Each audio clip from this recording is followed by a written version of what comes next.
देखिए बेटा, हमारा टॉपिक चल रहा था सरयू गद्य खंड का अध्याय 15 भारतीय संस्कृति। ये निबंध है, एक प्रकार से ये विश्लेषणात्मक निबंध है बाबू गुलाब राय का।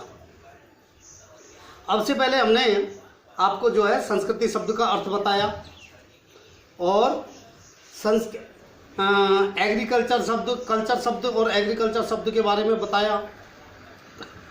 ठीक है, संस्कृति के बाहरी पक्ष और आंतरिक पक्ष के बारे में भी हमने आपको बताया। ठीक है, आज हम इससे आगे बढ़ते हैं। हमारी जो भाषा है वो हमारी संस्कृति का कुछ बाहरी अंग सा है। बाहरी अंग क्यों है? जैसी संस्कृति होगी उसी प्रकार की भाषा होगी। तो भाषा हम बोलते हैं जो प्रकट होता है, दिखाई देता है।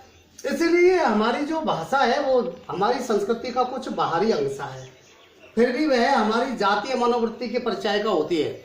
हमारी जातीय भावनाओं को, हमारी जातीय सोच को बताती है हमारी भाषा। कुशल शब्द है, कुशल शब्द को लीजिए आप। अब कुश किसे कहते हैं? कुश कहते हैं डाब। अपन के जो डाब होती है, जो चुभती है, वो एक प्रकार की घास है। तो वो कुश शब्द को लीजिए। ये कुशल शब्द कुश शब्द से ही बना है। वह हमारी उस मनोवृत्ति की ओर संकेत करता है जिसमें कि पूजा विधान की संपन्नता के लिए कुश लाना एक दैनिक कार्य बना हुआ था। कुश लाते थे, मतलब डाब लाते थे पूजा के लिए। तो कुश लाना, अब ये रोजाना का काम था। कुश लाना एक दैनिक कार्य बना हुआ था। जो कुश ला सकता था वह तंदुरुस्त भी और होशियार भी समझा जाता था। तंदुरुस्त इसलिए क्योंकि कुश थोड़ी जो उखाड़ते हैं उसको तो थोड़ी ताकत से उखड़ती है, इसलिए तंदुरुस्त भी होना चाहिए था वो, और होशियार भी होता था। होशियार क्यों? क्योंकि कुश जो है उससे हाथ कटने का भी भय रहता था। इसलिए कुशल शब्द का मतलब हुआ होशियार, तंदुरुस्त। जो प्रवीण शब्द का संबंध वीणा से है। प्रवीण का मतलब होता है निपुण, ट्रेन। तो प्रवीण शब्द का अर्थ किससे है? वीणा से है। तो प्रकट से है वीणायाम प्रवीण है, अर्थात जो वीणा प्रवीण, कुछ बिल्कुल अच्छे तरीके से जो वीणा बजा सकता था वो क्या है? प्रवीण होता था। इसी प्रकार से हमारी भाषा में गो से संबंधित शब्दों का बाहुल्य है। गो किसको कहते हैं? गाय को। अब आप गो से संबंधित शब्दों को आप देखिए, जैसे गोधूली बेला। गोधूली बेला कौन सी होती है? गोधूली बेला होती है सुबह का समय, वो शाम का समय, जब दिन छिपने से पहले, जब गाय जंगल से वापस आया करती थी, उस समय को क्या कहते हैं? गोधूली बेला कहते हैं। तो जिसमें विवाह जैसे शुभ कार्य संपन्न होते हैं। इसी प्रकार से गोष्ठी का मतलब होता है, अंग्रेजी में बोलते हैं मीटिंग। अंग्रेजी में गोष्ठी को क्या बोलते हैं? मीटिंग। गवेषणा का मतलब होता है खोज। पहले गाय इधर उधर जब चली जाया करती थी तो उनकी खोज किया करते थे, उनको ढूंढते थे। तो गाय की खोज या चाह के अर्थ विस्तार द्वारा गवेषणा का अर्थ क्या हो गया? खोज हो गया। गाय की खोज या चाह के द्वारा गवेषणा का अर्थ हो गया खोज। गवाक्ष कहते हैं खिड़कियों को, जो सेक्शन होते हैं हमारे, उनको गवाक्ष कहते हैं। पहले क्या है कि शायद हो सकता है खिड़कियां गोल होती होंगी। गऊ की आंख, अब गऊ की आंख कैसी होती है? गोल होती है। तो गऊ की आंख जो गोल होती है, उसी से ये गऊ धन अक्ष, तब ये शब्द बना है गवाक्ष, संधि होकर के। तो इससे अर्थ हुआ, गवाक्ष कहते हैं खिड़कियों को। तो गाय की आंखों जैसी खिड़कियां होती होंगी गोल, तो उससे इस शब्द का निर्माण हुआ है। खिड़कियों का आकार शायद पहले कैसा होता होगा? गोल होता होगा। गुरसी, अब गुरसी किसे कहते हैं? अंगीठी को। अपन की रूरल लैंग्वेज में उसको बोलते हैं सिगड़ी।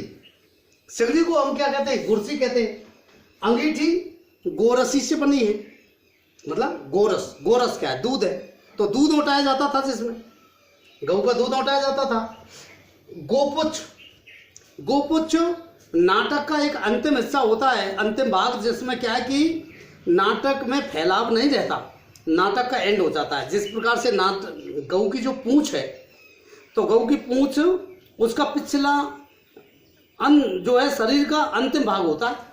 तो जिस प्रकार से शरीर का अंतिम भाग गऊ की पूंछ होता है, उसी प्रकार से नाटक का जो अंतिम भाग होता था उसको गोपुच्छ कहते थे। अब ये शब्द भी गऊ शब्द से ही बना, मतलब इन सारे शब्दों का जो निर्माण है, इन सारे शब्दों की उत्पत्ति है वो गौ शब्द से हुई है। किससे हुई है? गौ शब्द से हुई है। तो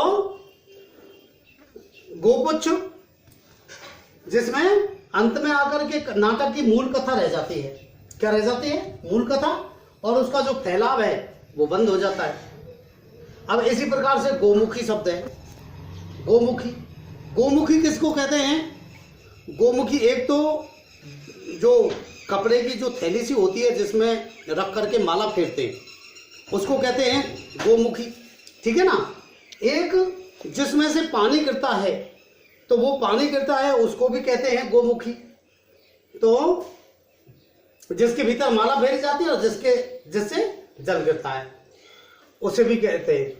अब गोपन, गोपन शब्द है, ये भी गौ शब्द से ही निर्मित है। गोपन का मतलब होता है छिपाना। क्या अर्थ होता है? छिपाना। अब पहले क्या है, और आज भी आप देख लीजिए, गाय जो होती है, अच्छी गाय होती है, उसको छिपा के रखा जाता है। तो जो चीज कीमती होती है उसको सुरक्षित भी रखा जाता है, छिपा कर भी रखा जाता है। तो यह शब्द भी गौ से संबंध रखता है। जो वस्तु पाली जाती है, सुरक्षित रखी जाती है, वह छिपा कर भी रखी जाती है आदि। ये जो बाहुल्य है हमारे समाज में, गौ की प्रधानता का द्योतक है। ये शब्द हमारे समाज में दिखाता है कि हमारे समाज में गौ का कितना महत्व है। क्या दिखाता है? गौ का कितना महत्व है। भारत, हमारा देश जो है वो गर्म देश है। कैसा देश है? गर्म देश है। यहाँ हृदय को शीतल करना मुहावरा है। हृदय को शीतल करना क्या है? मुहावरा है। किंतु आंग्ल देश, आंग्ल देश का मतलब इंग्लैंड, आंग्ल देश ठंडा है। वहां की परिस्थिति के अनुकूल जो है वार्म रिसेप्शन, वार्म यानी गर्म, रिसेप्शन यानी स्वागत, यानी गर्म स्वागत, और cold treatment, cold treatment, cold यानी ठंडा ट्रीटमेंट यानी उपचार, ठंडा उपचार, ये आदि मुहावरे हैं वहाँ। ऐसे मुहावरे हैं वहाँ, warm reception and cold treatment, ये वहाँ के मुहावरे हैं। ब्रेकिंग द आइस, हमारे यहाँ कहते हैं मौन भंग करना। क्या कहते हैं? मौन भंग करना। तो मौन भंग करना जो शब्द है उसके अर्थ में वहाँ प्रयुक्त हुआ है। कौन सा शब्द हुआ है? जो है वहाँ शब्द प्रयुक्त हुआ है ब्रेकिंग द आइस, मतलब एक प्रकार से एक शब्द क्या हुआ? बर्फ को तोड़ना। क्या मतलब हुआ? बर्फ को तोड़ना। तो इस प्रकार से यहाँ वहां की परिस्थिति के अनुकूल है। मौन भंग करने के अर्थ में आता है। आइस ठंडेपन का प्रतीक है। किसका प्रतीक है? ठंडेपन का प्रतीक है। मौन ठंडेपन का ही द्योतक है। शांत रहना, चुप रहना, यह भी ठंडेपन का प्रतीक है। भाई जिसको क्रोध आएगा वो बोलेगा, लेकिन जो शांत होगा, जो वो मौन रहेगा। अंग्रेजी का प्रयोग killing two words with one stone, killing two words with one stone, यानी कि एक पत्थर में दो शिकार। ये एक पत्थर में दो शिकार वहां की हिंसक प्रवृत्ति का द्योतक है। किसका द्योतक है? हिंसक प्रवृत्ति का द्योतक है। अंग्रेजी का प्रयोग ये जो है, ये जो वहां की कहावत है killing two words with one stone, वहां की हिंसक प्रवृत्ति को दिखाता है। हमारे यहाँ इसका अनुवाद हुआ एक ढेले में दो पंछी, एक ढेले में दो पंछी, किंतु उसमें वो मधुरता नहीं है, क्योंकि हिंसा तो है, एक ढेले में दो पंछियों को मारना ये हिंसा है। उसमें वो मधुरता नहीं है जो एक पंथ दो काज में है, एक पंथ दो काज में है।